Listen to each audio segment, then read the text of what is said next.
Yeah. So we've had a lot of requests on social media stuff. So she's doing a class at 1 o'clock on that. By the way, I saw her notes and there's nothing basic about it. This is really, really good stuff. She may have mislabeled this because there's some really great stuff in there. So if you think you're not going to go because you think it's going to be too basic, think again. So you guys really should be there. Okay, got it. All right, we're there. We've got this. We get started here in a moment. Okay. Cindy, welcome. Josie, how was your calling this morning? Yeah, she's smiling, but she's not talking to me. Yes, I am tasked by my coach to spend more time talking and not hurrying through. Oh, having more of a conversation? Having more of a conversation, asking more questions. Anyway, I did. Excellent. Good job. That's a nice win. Fantastic. Thank you for asking. You're welcome. You are welcome. All right, here we go. Okay, so Christy, you there? I'm here. You're unmuted. Everybody can hear you. We can hear them. That's really good stuff. I want to welcome everybody to our mastermind with Neil Schwartz. Our special guest today is Christy Couch. She is from the Washington, D.C. area, actually outside of Washington, D.C., about 4 hours. But she's going to share all kinds of really good stuff with us today. We're excited about that. We are live on Facebook and we are live on YouTube. So they're going to anyone that's got questions on YouTube and Facebook, please don't hesitate to put them in there. Robert's going to man those chat boxes. If anybody's got anything coming through, we'll know about it then. So Christy, I want to open it up with you kind of sharing a little bit of the Reader's Digest version of you, your life, your business, kind of give us a little bit of a taste of what you're up to. Okay, so thanks for having me. I started in 1991 in the industry. I was at that time going to college to become an English teacher. And wow. Yeah, my first job was part-time at a real estate company where I was just, helping with administration, answering phones, that sort of thing. I stayed with that job for 2 years while continuing to go to college, and then I got promoted to, working with commission checks and doing the office management, started weighing the commission checks to, English teacher salary and said, I'm out of here. So I got my license. I met Mike, that was 1993-ish. So I met Mike at about 1994, 5-ish. So very early on in my early 20s by that point. And, let's see, I went from that real estate company to another company where I was still working as an assistant, even though licensed, helping the two owners of the company manage a huge planned unit development. And was there for, I don't know, probably 3 or 4 years. He is the one that introduced me to Mike. Uh-huh. I saw the panel, saw a couple of top agents speak on the panel, and somehow got in connection with them, went to work with them, stayed there for probably 5 years, and then got pregnant with my first child and decided to move to Roanoke, which was about 3 hours away from where they were, and decided to go out on my own here. And that's kind of how I got in. And here I am, still here. So that's really cool. So what, about 30 years in the business? Yeah, 29. 29, yeah. So 30 years in the business, young lady to 30 years in this business. Good for you. Congratulations. When you wait, yeah. I'm sorry. Yeah, right out of high school. All right, that's really cool. So out of high school, doing business, pretty much in the same general area as you are now. Yeah, it's about 3 hours away. Got it. Okay. When I moved here to the new town, what was really neat is, well, for me, is that I had the Mike Ferry system because I didn't know anyone here except for my parents. Oh, I had no sphere of influence, no high school friends or anything. So I moved here. I was 5 months pregnant. So, noticeably pregnant, but came here in January, and by June I had 19 pendings. So I got all that. Wait a minute. Hold on a second. So how many years in your old marketplace, your first marketplace? So, okay, so my son was born in 2000. So from 1991 to 2000 was in the other city. And I Okay, kind of did a little bit of everything, operations management, sure. Okay, were you doing sales at the time? Real estate sales? So no real estate sales in the first company. Right. Okay, but you were exposed to Mike Ferry and the Mike Ferry thinking, et cetera, but no real estate sales. It was more administrative and management stuff. Right. Maybe doing a little bit of training for the company at the time. Right. Training the buyers agents, training the listing and closing managers. I would send them out to the assistance training school. And then when they would come back, I would help implement it. Got it. So in the year 2000, you moved to Roanoke, 4 or 5 hours, 4 hours a day, I guess, basically 4 hours away. Right. Got it. And started in January from zero? From zero. Okay. The only people you knew in the town were your folks? Yeah. I didn't even know how to get to the grocery store and back. So this was not your hometown that you went back to? No. So you started from ground zero with just some basic Mike Ferry training, I guess. I mean, you knew the scripts and dialogues because you knew them? Yeah, I mean, I knew the scripts for sure. Okay, got Yeah. it. But you didn't know the market, had no idea the marketplace to speak of. Oh gosh, no. Okay, No. didn't really know how to price property. No. Okay, and went to work and then started as your own practitioner or with a company? With a company. It was a kind of locally owned, no franchise. It was called Owens and Company. Got it. Yeah. Okay. So, but they were a respected organization in town. Yes. Okay, perfect. And you started in January, and by June, was it your son was born? He was born May 27th. And so by May 27th, you had 19 deals? 19 deals. While you were pregnant and in a new community. Yeah. What the hell am I doing? I don't know. It's hilarious because what do I do? I mean, I'm really pregnant, and they'd be like, well, what are you going to do when the baby comes? And I was like, I'm going to keep working. And my family would make fun of me because I was literally in the delivery room making calls because I'm sure you were. Cool. So anyway, that first year I ended up with a total of 39 deals. So 39 deals the first year, brand new market with a brand new baby. Yes.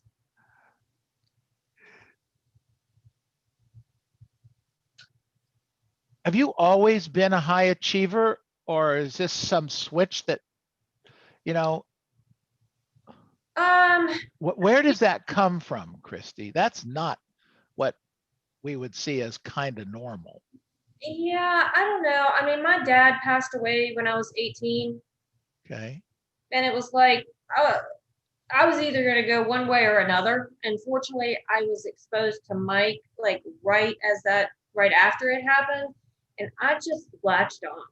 Wow. I'm about to cry thinking about it because no, it's emotional what you've done. Yeah, because I mean, my life, had I not been exposed, to him and all the people and everything would have, who knows? Could have gone a different way. Oh yeah.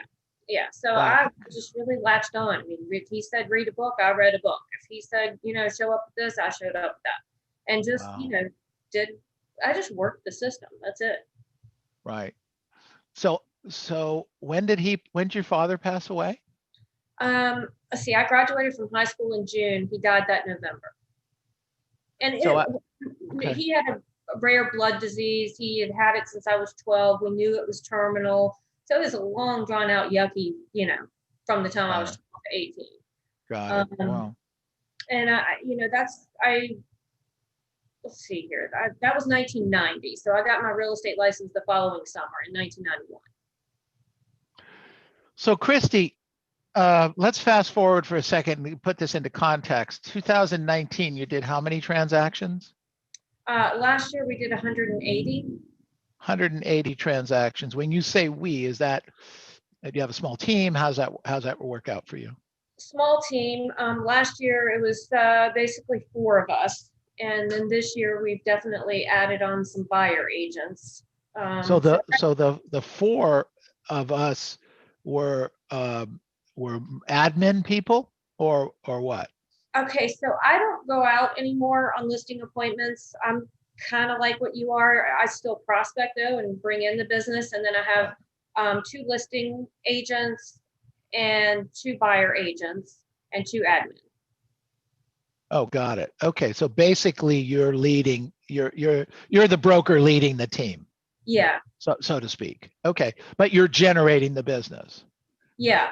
By the way, Christy, I don't own the company. I own my team, but obviously, but I work for a Remax. Actually, just got a broker's license on Friday. Well, good for you. Congratulations. Yeah. Good for you. That's fantastic.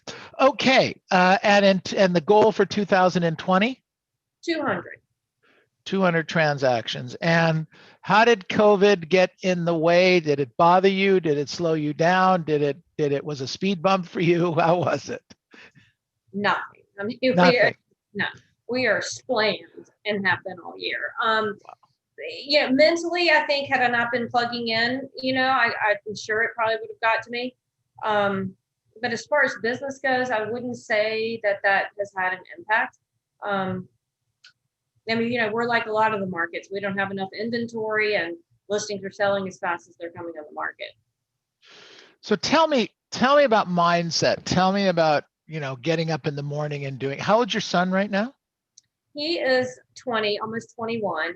And he actually is one of my listing agents. Oh, interesting. He chose not to go to college? He went to college for a semester. After all that, that you do to get in there. And he marched for their band and came home for the holidays, went back after holiday break, came home, and we were watching the Super Bowl. And he said, Mom, I don't want to go back. And I had sent him to get his real estate license the summer between high school. I said, you got to get this just to get it out of the way. And so he has sold 81 homes in the year that he's been here. Wow. Those genes are strong in your world. Well, I don't know. He has a coach and he just does what he's told. Yeah. Well, you kind of think that's normal. Most real estate agents don't think it's that normal. So good for you. Congratulations. So Christy, I mean, how do you work on your mindset? Is it books that you read? How do you, we're most of us in one way or shape or form or another are exposed to Mike and all the different trainers, et cetera, and they have particular things that they say, okay, and they tell you certain things to do, like you said, read a book or whatever, do some door knocking or learn this script or whatever. Some do, some don't. What made you be the do? I think that it was income the way back then, because you're either going to make X amount as an English teacher or whatever it is that you're going to go to school to do. So what did you expect to earn as an English teacher? I'm sorry, just to put some context to this. 50,000. So that was back in 1992, 3, 4, or 5. You'd make about 50,000 a year as a teacher. Oh, let me take that back, Neil. It probably was more like 30-some thousand back then. Back right? then. I Okay. honestly don't remember. Okay. And you could probably earn as much as 50,000 if you got going here. Yeah. Yeah. Okay. And your first year, you earned what with your 39 transactions? Oh, geez. Well, let's see. The average price range here is about 200. Back then, let's just say my average price range was 100. 117-ish. So doing 40 transactions, you'd make $117,000. Yeah, and based on an average sales price of 100,000, which Right. Our average sales price now is a little bit higher than that, but for our area is only 230. So we have to sell a lot here. So 200 transactions 200 transactions is worth what? Is it worth $1 million? That's my goal, Neil. I haven't hit that. The biggest year I've had is 883. 200. So Christy, I'm curious. I ask this question occasionally. When do you plan on moving cities? I think about it if I, I have a daughter who's 16 in the 11th grade. So a couple years I'm here with that. And then, I think about it because obviously it can be done. Move anywhere. It is done. It is done. Clearly you did it. You went from a standing start a number of years ago without any real database or past client or sphere to do 40 transactions, 39 transactions in your first year. So clearly it can be done. Right. And clearly you are capable of doing it. So I'll ask again, when do you plan on moving? Maybe in a couple years. Okay, good job. We'll work on that. So tell me, how about books you read, mindset? I mean, what help us understand you so that we can help ourselves, Christy? Oh, I wish it could be all peachy and everything, but honestly, for me, I'm really a moving away from pain type of person. Okay. And let's create that, nothing is working. And I mean, to start every day at zero. It's just, I've always had that mentality that I don't have anything, so I better go create it. Right. I'm not one of those that I'm in the thinking big group, but it doesn't come natural for me at all. It's very, so it kind of like just, Nike, just do it as far as getting up every day and doing what I have to do. Do you read any particular books or are you looking at any particular phrases? I mean, I'm always reading, 2 or 3, 4 books at a time. I have them all over the house and, Anything, what are you reading particularly right now? Can you give us a couple titles? Thinking Outside the Box. Okay. Mike's, I've read that in the past and I'm revisiting it.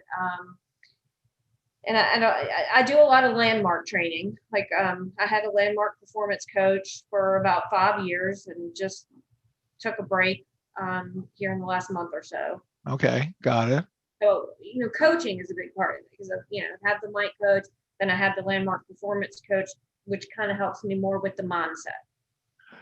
So on a scale from 1 to 10, 10 being everything, 1 being nothing, when you're and who's your coach right now? John Joseph. Yeah. So on a scale from 1 to 10, Mike and John give you a certain set of tasks in a given month or so. I mean, what percentage of it do you do, Christy? 70. Okay, good.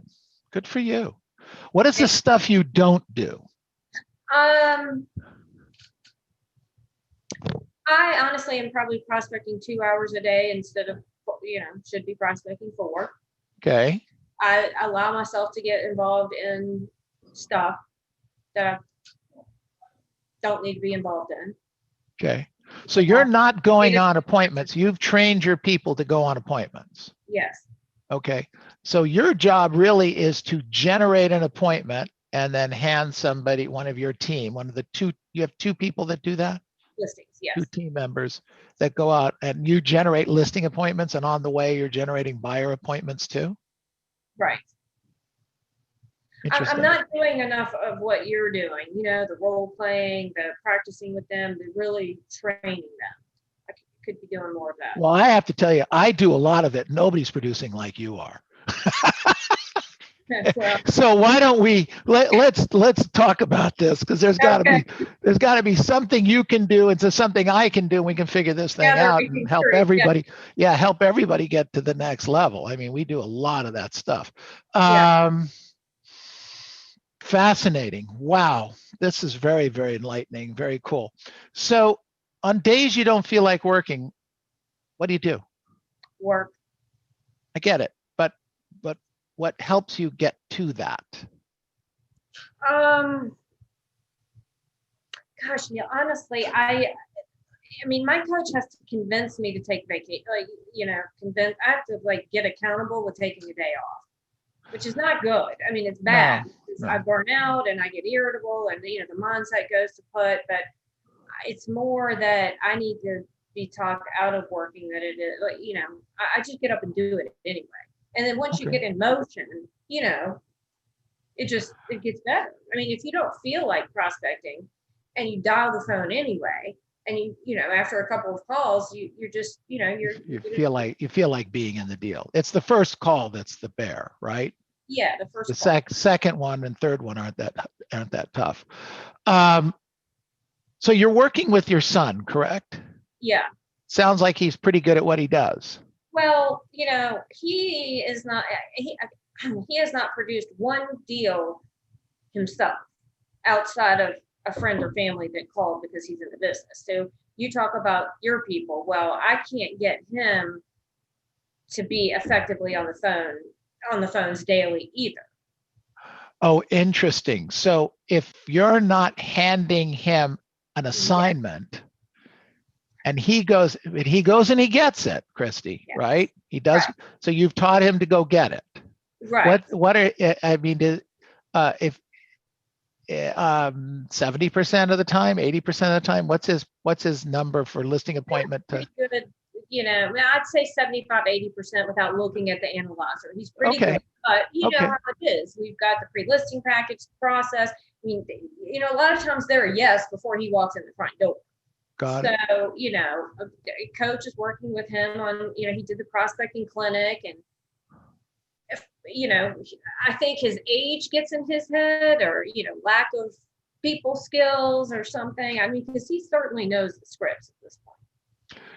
So one of my new things in the last couple of weeks, I don't know where this came from. It was an old thought that Mike had given us, is that the problem and the reason we don't get massive success is because we have moderate success.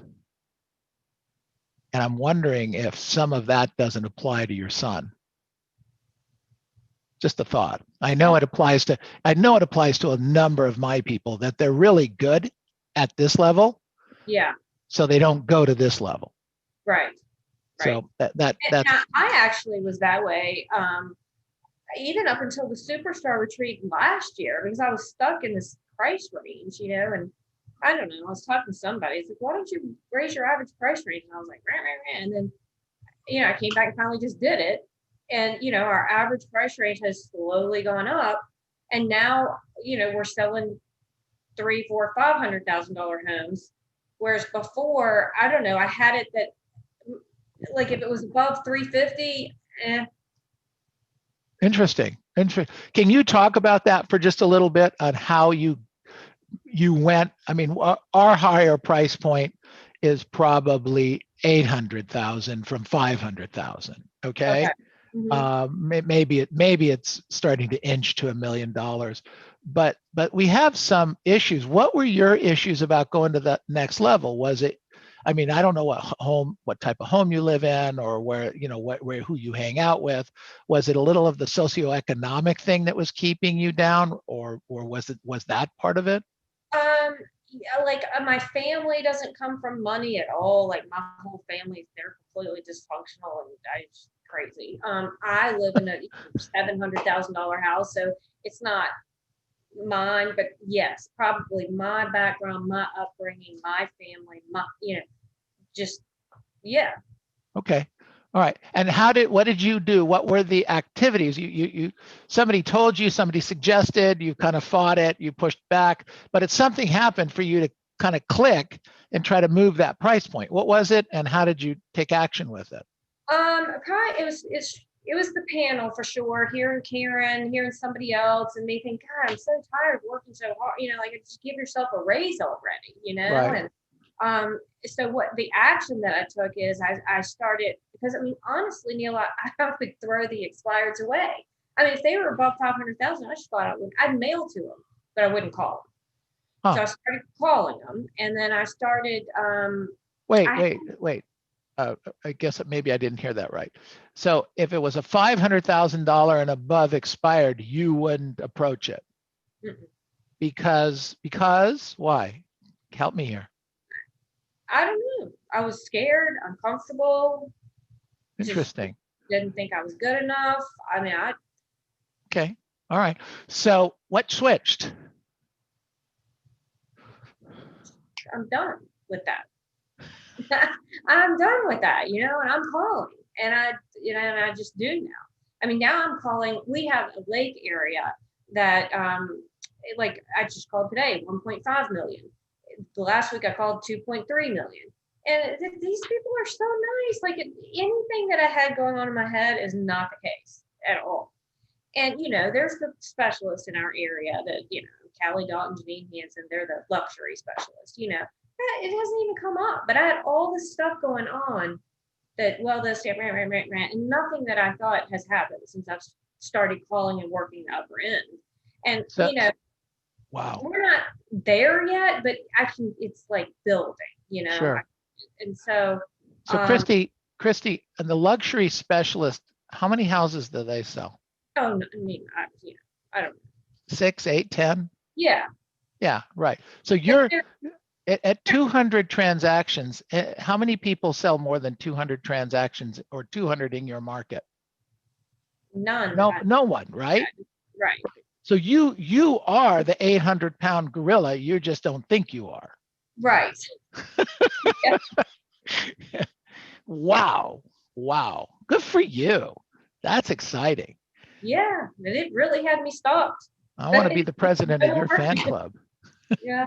Well, that's very cool. Very good. Okay, so I'm going to ask it one more time because just to say I just decided. Was there a moment? Was there a thing? Was there a mantra to yourself? Did you look at your kids and say, by the way, are you sending your son out on the more expensive listing appointments? Yes, and he's Okay. lost. And he's what? He's lost some. Okay. Is it a higher percentage? Well, so I think he had it going on that I can't this, that, the other. And, you know, then John's working with him on objections to overcome how, you know, it's great that he's 20 years old here to sell their house. But I don't know. I look back, Neil, and think that maybe I should have gone with him. I didn't here nor there. But at the same time, you know, you have to lose to learn how to win. Right. And to say what happened, well, I took him to, I spent the first year just sending him to everything Mike Ferry, you know, production, superstar, productivity school.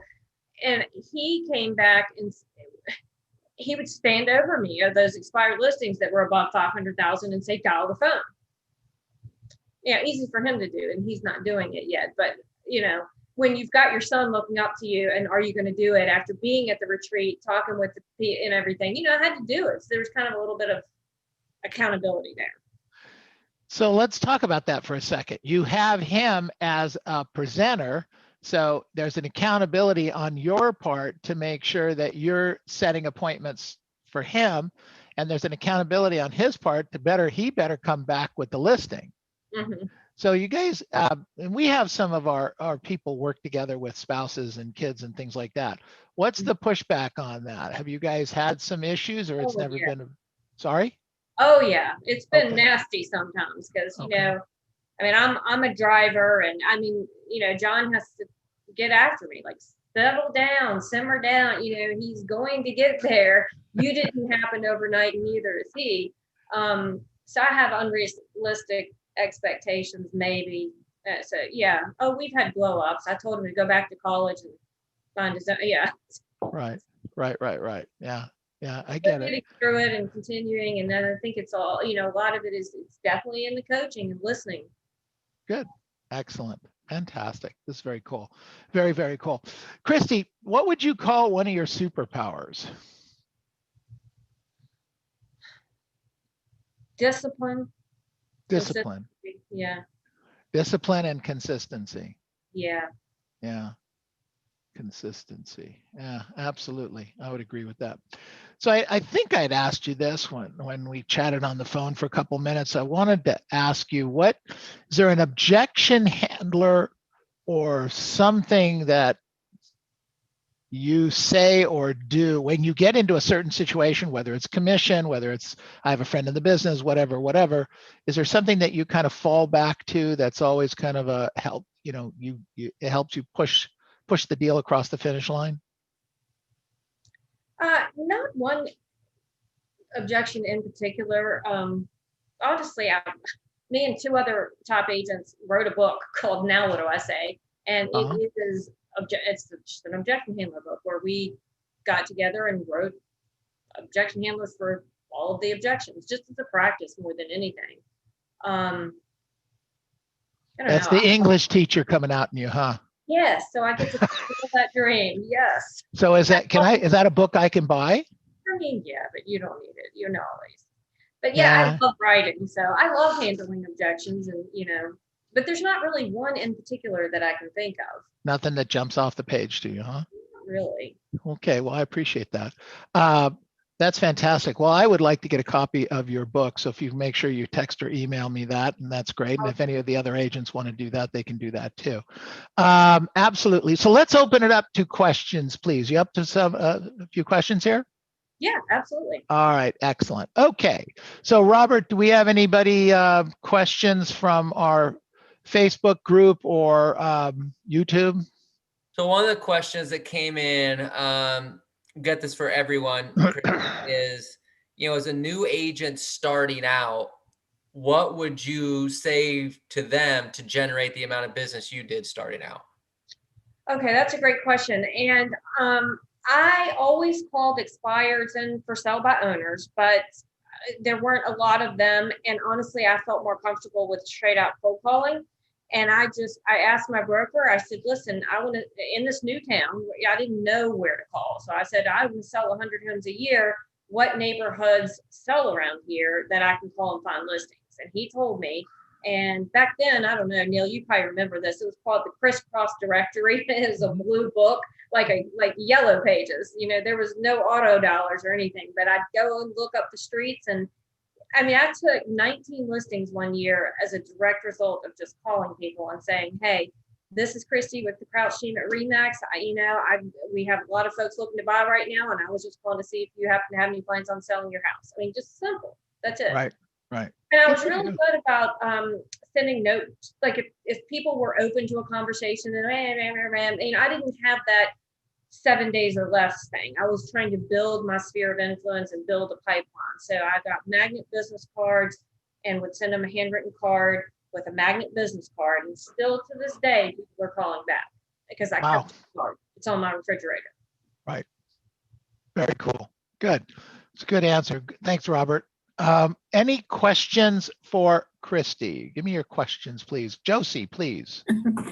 Christy, I've been to Roanoke. Have you? No one's been to Roanoke. No, I couldn't believe it. For an ERA top producer retreat. Oh. Wow. It's all very rural. I saw. Yeah, I came on the train from Washington, D.C. Anyway, okay. You were afraid to call higher end properties. And I understand that, your reasons. How about the two listing agents? Are they mentally at the place where you have been regarding going out to talk to those people higher end?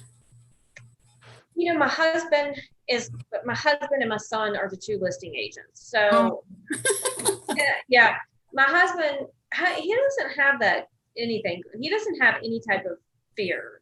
He just goes out there and talks to them. And Seth, my son, yeah, a little bit because of his age and just lack of people skills, I think. So he's really working hard to develop that. Well, I like what you said, and I'll tell you, Neil, is that you said, it's just the system. I get appointments, we do the pre-qual, we do the listing package, and the people sign. Yeah, that's it. It's just, go figure. We should have that mental attitude. We don't. Right. If we could just take this out and just do the system, I mean, that's really all it is. That's Yeah. great. Great, thank you. Fantastic. Good stuff. Okay, other questions? Karen, do you have a question? Yeah, thanks, Christy. Hey, Hey, how does that verbiage go when you're on the phone with the client and you had this rapport and now you're sending your son or your husband out for the appointment? How does that go that they're not expecting you? we just tell them it's gonna, we're a team, and we have, fortunately for you, we have a specialist in each area of the business to make sure that we take excellent care of you, every step of the way. So I'm in the office, all day, every day, and my listing agent, who's also my husband, is going to be the one to come out and take a look at your home and meet with you and discuss exactly what we're going to do and go over the market research with you and take care of getting everything up and running. Most of the time, they're like, great. Every now and again, somebody, will get, and then we just explain it to them again. And most of the time, they're okay with me not coming out. Okay, cool. Thank you. Yeah. Christy, you'll go if you have to, won't you? Honestly, no. Interesting. I'm So just, this is a mindset from your perspective, and it doesn't get in the way. And you're not, your job is to set the appointment, give it to the team, and the team will handle it. And you trust your team.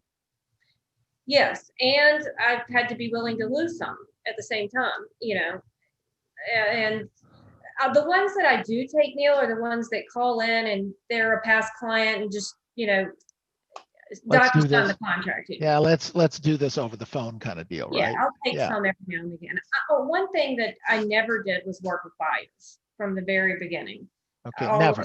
No. You either gave them away or didn't work them. Yeah. So, Christy, I get this question all the time from agents that say, "Yeah, but these are my past client in Sphere. Don't I have to do something with them?" What'd you do with those?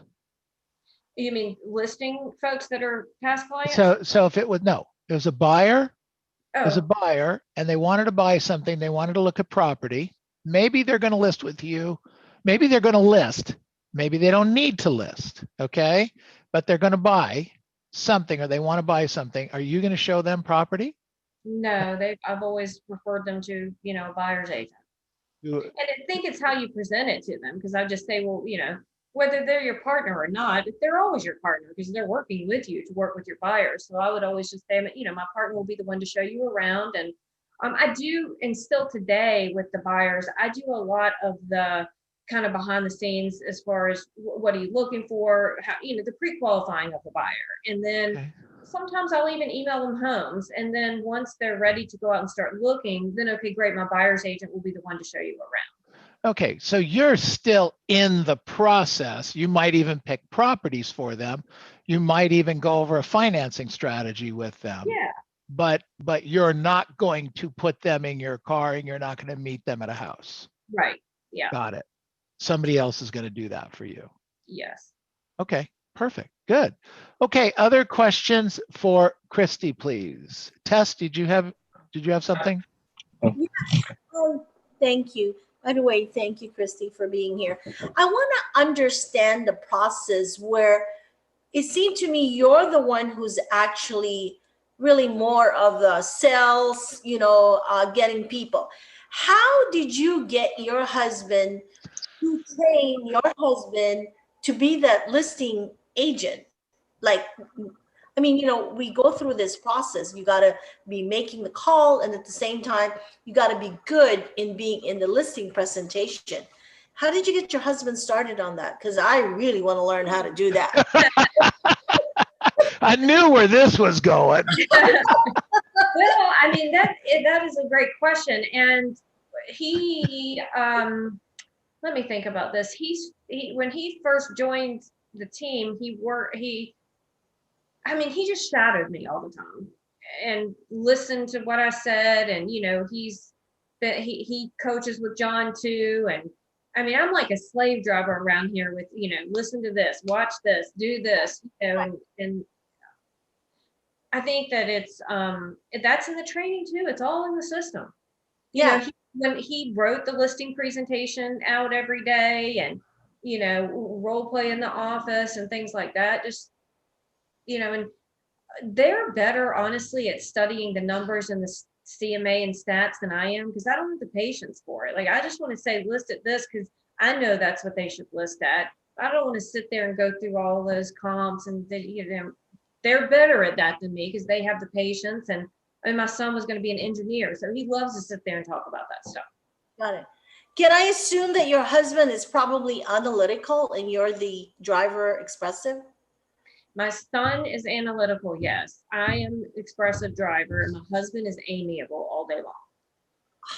Okay, that's a good point. So he loves to sit there and talk to the sellers about blah, blah, blah, blah, blah. To me, the listing appointment it takes up time, and I just want to get to the next one, bring in the business and have them take care.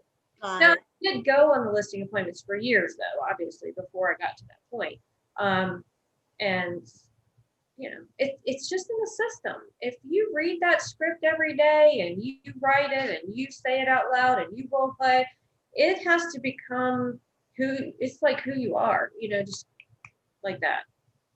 All right, that's good. I mean, my last question would be, being, a woman and then a man, I'm sure that Neil, you can agree to this.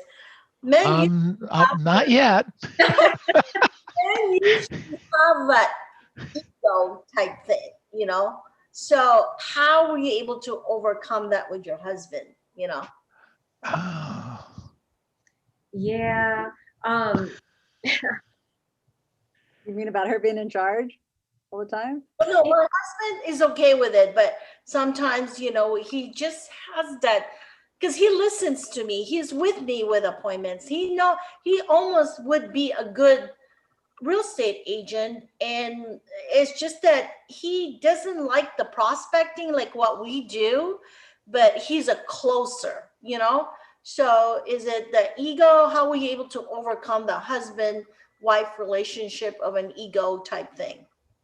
It sounds like he's perfect to do that, because if he doesn't like prospecting and you do, then let you do that and let him go on the appointments. And he's winning because, no matter what we do behind the scenes, whoever goes out on that listing appointment, they've got to win and they've got to close them to bring in the deals. So that feeds their ego, right? Right. Or should. I'll take your class. Thank you. I don't have one, but okay. I love one. I love it. I love it. Good stuff. Christy, what I've gotten out of this so far is if you ever want to start a woman's group, you got half the master's agents already on your side trying to figure out how they can get their husbands and kids to go work for them. Okay. So I don't know if Todd was listening to Karen's question earlier, but I hope he's well aware of where this is going. That's great. Yeah. If you're a husband and wife team, you can really drop the business and keep the money in the family. Yeah, no, you're right. 100%. Yeah. 100%. 100%. And then Tess, you already know my favorite saying, your ego is not your amigo. Your ego, exactly. Yeah. Exactly. Hey, so Michael, you had your hand up earlier. Yes. Well, thank you. So I think she already answered my question, but I have a follow-up question on that, right? So you have your husband and your son as listing agent. Who else is in your team? Like any buyer agent or any staff, salaried employee, or and once they take listing, who will be the one who's handling all those things? Yeah, that's a great question. Over the years, I've had it set up in all different kinds of ways, but right now, those two are the listing agents. And then I have one full-time buyer agent. One is pretty much full-time. He owns a Smoothie King restaurant. So I don't know if he goes and does whatever with that for a couple of hours a day, but that's my second buyer's agent. And then I have two full-time admins, one that is going to handle just the listings and one that's going to handle the closings. So one of those is taking a real estate license Friday, and she gets paid on a per closing basis, and the other one is hourly. Got that. So two admin full-time, and they're obviously salaried employee. That buyer agent, do you just 50-50 the buyer with them, or how does that work? 60-40. I get 60, they get 40 if it's a team generated deal. If they generate the deal, it flips. They get 60, I get 40. I love it. So 40-60. Okay. And you would actually provide you will provide the lease to the buyer agent, right? Yeah. I got that. And how do you keep track of how they work? What if they just, just sipping smoothie all day? Like, no way to track them, right? She's not paying by the hour. Okay. No. She's not paying by the hour. So if they don't close a deal, they don't get paid. Got that. Right. Got that. Okay. And the people that get paid by the hour work in the same office you do, correct, Christy? Yes. Yeah, so she's able to monitor them and do that. But it's the other, any virtual stuff going on, Christy, with the this whole virtual thing? Did that change anything you're doing? Not really. No? Got it. Cool. No. All right. All right. Thank you so much. Thank you, Michael. Good stuff. A last question for Christy. We need to wrap this. Anyone else? Anyone? I want to give everyone an opportunity. Nope. Okay, Christy, this has been great. Everyone unmute yourselves, please. Unmute yourselves. Let's give her a big hand. Woo! All right. Good job. This has been fantastic. Thank you. Thank you.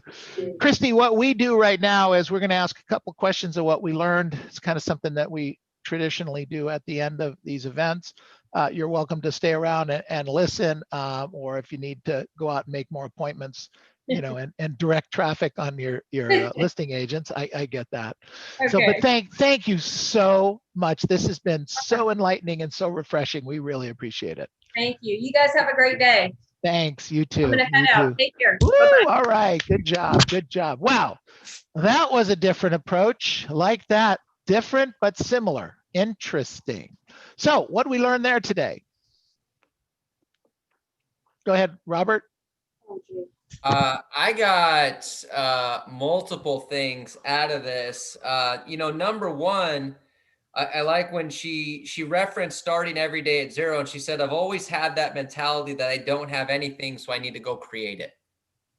And I mean, when you have that mentality of someone has a team that's going to close 200 deals, it's pretty powerful stuff. Very powerful. And I also like when you asked her, on days you don't feel like working, what do you do? Work. Oh, okay. Got it. There was a few things like that. Yeah. Or it's just like, I didn't realize I had an option. Yeah. She didn't say those words, but clearly that's what goes through her head. I didn't realize there was an option.